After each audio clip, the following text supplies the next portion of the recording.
ಈಗ ತಾನೇ ನನ್ನ ಸಹಪಾಠಿಗಳಾದ ಪೊನ್ನಣ್ಣ ಅವರು ಕೊಡಗು ಜಿಲ್ಲೆ ಬಗ್ಗೆ ಮಾತಾಡ್ತಾ ಇದ್ರು. ಚಿಕ್ಕಮಗಳೂರು ಜಿಲ್ಲೆಯಲ್ಲೂ ಅದೇ ಪರಿಸ್ಥಿತಿ. ನನಗೆ 3 ತಾಲೂಕು ಬರುತ್ತೆ ಸಭಾಧ್ಯಕ್ಷರೇ.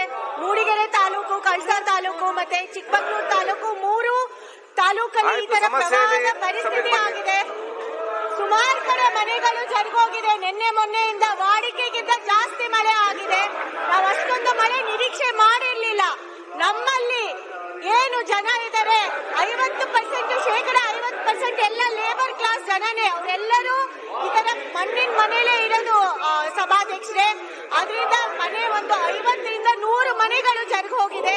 ನಾನು ನಾಳೆ ವಿಸಿಟ್ ಮಾಡ್ತಾ ಇದ್ದೀನಿ. ಆದ್ರೆ ಅಧಿಕಾರಿಗಳು ಕೂಡ ನೋಡ್ತಾ ಇದ್ದಾರೆ. ನಾನು ಸರ್ಕಾರದ ಹತ್ರ ಏನು ಒತ್ತಾಯ ಮಾಡ್ಲಿಕ್ಕೆ ಇಷ್ಟಪಡ್ತೀನಿ ಅಂದ್ರೆ, ಏನು ಫ್ಲಡ್ ಅಲ್ಲಿ ಮನೆಗಳಿಗೆ ನಾವು ಪರಿಹಾರ ಕೊಡ್ತೀವಿ 5 ಲಕ್ಷ ಅಷ್ಟು ಕೊಡಬೇಕು ಅಂತ.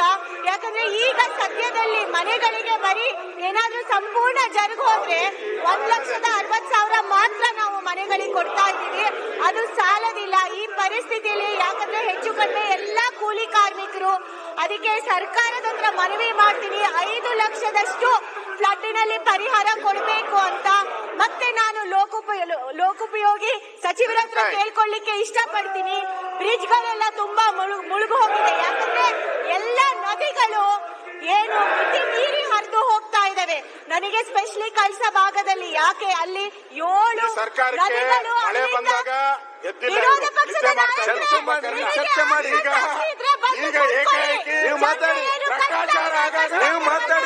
ನೀವು ಜನರ ಬಗ್ಗೆ ಮಾತಾಡಿ, ಇವರ ಬಗ್ಗೆ ಮಾತಾಡಬೇಡಿ. ನೀವು ಮಾತಾಡಿ, ನೀವು ಜನರ ಬಗ್ಗೆ ಮಾತಾಡಿ, ಇವರ ಬಗ್ಗೆ ಮಾತಾಡ್ತೀರಾ? ಆಯ್ತು, ತಮ್ಮಯ್ಯ ಮಾತಾಡಿ.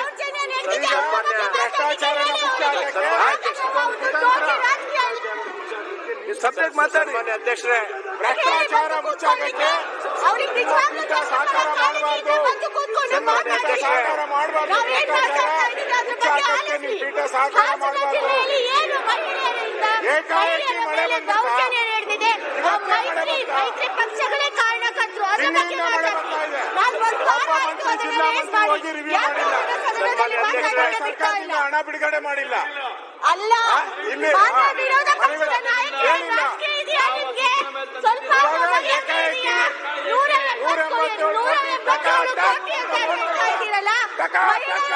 ಮರ್ಯಾದೆಗೆ ನಿಮಗೇನು ಬೆಲೆ ಕಟ್ಟಲಿಕ್ಕಾಗಲಿಲ್ವಾ? ಬರೀ 177 ಕೋಟಿ ಸಾವಿರಾರು ಮಹಿಳೆಯರಿಗೆ ಮರ್ಯಾದೆಗೆ ಆತ್ಮಸಾಕ್ಷಿ ಮತ್ತು ಕೂತ್ಕೊಂಡು ಚರ್ಚೆ ಮಾಡಿ. ಅದ್ರ ಬಗ್ಗೆ ಅವತ್ತಿಂದ ಏನ್ ಮಾತಾಡ್ತಾ ಇದ್ದೀರಾ?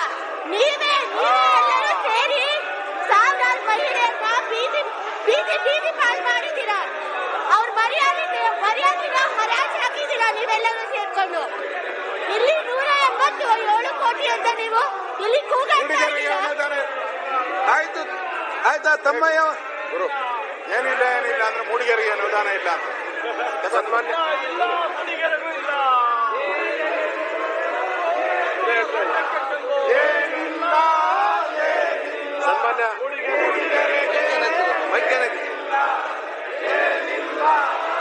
ಇದು ಯಾವ ನಾಟಕ ಕಂಪನಿ? ಏನಾಗಿದೆ ನಿಮ್ಗೆ ಇಲ್ಲಿ? ಯಾಕೆ ಏನಾಗ್ತದೆ? ನೀವು ಸಮಸ್ಯೆ ಚರ್ಚೆ ಯಾಕೆ ಹಾಕ್ತಿಲ್ವಾ? ತಮ್ಮ ಮಾತಾಡಿ. ನೀವು ಕೂತ್ಕೊಳ್ಳಿ, ನೀವು ಕೂತ್ಕೊಳ್ಳಿ. ಅವ್ರು ತಮ್ಮ ಮಾತಾಡಲಿ, ಸಮಸ್ಯೆ ಮಾತಾಡಲಿ. ಸನ್ಮಾನ್ಯ ಸಭಾಧ್ಯಕ್ಷರೇ, ತಮ್ಮ ಮಾತಾಡ್ತಾರೆ, ಕೂತ್ಕೊಳ್ಳಿ. ಸಭಾಧ್ಯಕ್ಷರೇ, ನೀವು ಕೂತ್ಕೊಳ್ಳಿ. ಆಯ್ತು, ಅವ್ರನ್ನ ನೀವು ಕೂತ್ಕೊಳ್ಳಿ. ಆಯ್ತು, ಅವರಲ್ಲಿ ತಮ್ಮ ಮಾತಾಡಿ. ಕೂತ್ಕೊಳ್ಳಿ, ಸದಸ್ಯರಲ್ಲ. ಮಳೆ ಬಂದು ನೀವು ಅರ್ಧ ಪಕ್ಷ ಕೂತ್ಕೊಳ್ಳಿ. ಜಿಲ್ಲೆ ಮುಳುಗು ಆಗ್ತಾ ಇದೆ. ಅಲ್ಲಿ ಜನ ಅವ್ರು ಮಾತಾಡ್ತಿದ್ದಾರೆ. ತಮ್ಮ ನೀವ್ಯಾಕೆ ಮಾಡ್ತೀರಿ ಇಲ್ಲಿ?